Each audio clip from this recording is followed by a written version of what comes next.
Hey, this is Frank Yosa, CEO of Ketone. You can email me directly, frank@ketoneaid.com, or hit me up on Instagram. Today I want to talk about the most common question that I get, which is, I have a race this weekend, a 2-day race, and I'm getting Ketone Ester for the first time. How should I use it? So the short answer is you really should not use it race day. I mean, when this works, it really works, but when it does not work, we've had people drop out of races. It's not so much that you didn't follow the protocol, didn't follow the directions, but everyone's body is so different and everyone's current protocols are so different.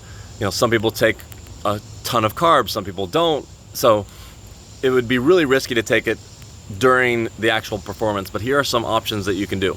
You can take it, if you get it 2 or 3 days before, take it during those days. So do the sleep protocol, which I just did another video on sleep for sport.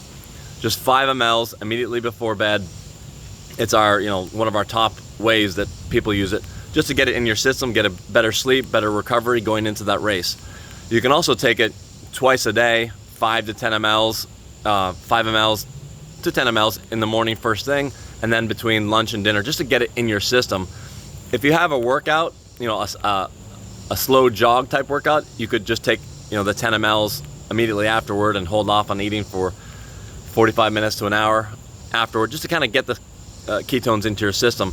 You'll want to watch the Dr. Dag interview, ketoneaid.com/DRDAG, and watch that interview. That's a Tour de France.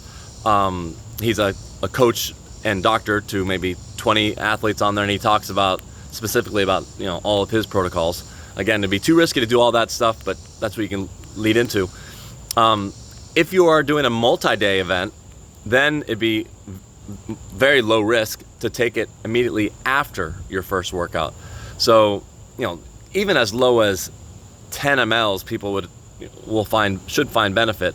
But if money's no object, you could take 25, 30 mLs immediately after the workout and try not to have food. I know you need to get the protein shake in for 45 minutes to an hour. Dr. Dog says for workouts to not eat for 2 hours afterward to get optimal response.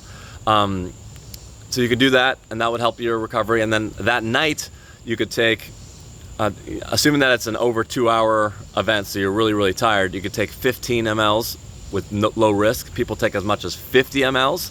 And then first thing in the morning, let's say your race is at 10 a.m. and first thing in the morning, 7 a.m., you wake up, you're going to eat breakfast in a couple hours.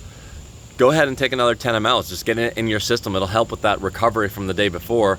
And then for an hour or two, not eat. Don't wake up earlier to take the ester or anything like that, because sleep is, paramount. As far as taking it during the race itself, it's really too risky and too many variables. You really have to take a deep dive, really understand how this works, try it in practice, get it working, and whatever you do in practice, really try to recreate game day, because we've had people try it in practice. They did a fasted workout, they loved it, and then on game day they added a power bar and a banana, and they felt super, super heavy. So you really have to keep the variables the same. Just because it happened to work in that one instance, don't just assume, oh, this stuff is just like caffeine, take it anytime. No, it's very, very, very, very tricky. But if you wanted to do like a tiny amount, and potentially even for the placebo benefits of, hey, you've got ketone ester in you, hey, it's something new and that's exciting, you could take 5 mLs, 10 mLs every hour, and probably wouldn't do anything. Whether it's dual fuel, or I'm assuming race day you're not going to be doing it fasted, but the professional athletes, they might go as high as a 3-to-1 ratio, whatever carbs they're doing. They're doing 3 parts carbs, 1 part ketones. So that could be, 1, 2, or even 3 bottles in a day.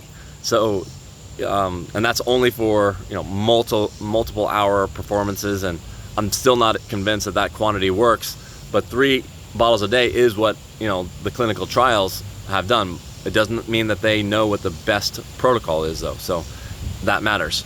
So yeah, you could take a little bit. You could take a little bit just towards the end, if you're able to selectively take it towards the end, because that's when your mind starts to fail. There are clinical trials showing that glucose increases, there's a glucose impairment to the brain as you get closer to longer rides, closer to the finish line. So having ester there, it goes through a different pathway, can really help the brain. So you could try it then. You could also try it immediately before a hill, because it does work better on hill workouts. So that's my advice. Hope that helps you, and I hope you don't mind if I send you this link, because I get this question all the time, and the answer's pretty much the same. And if it's a super not important event, great. We can discuss custom tailored protocols of trying more, but it's just really not good to try it on race day. All right, my email again is frank@ketone.com. Follow me on Instagram. Subscribe here. We don't put up that much stuff, but the stuff you find here will be nowhere else. Some people might say that it's not scientifically driven. It will take years, 10, 20 years for the science to catch up. So I'm just going based on the feedback of all of our customers, of what they've done and what works for them and what doesn't work for them. And, take it or leave it. And we guarantee it. So if you don't like it, you just, let us know and we'll refund you. All right, thanks.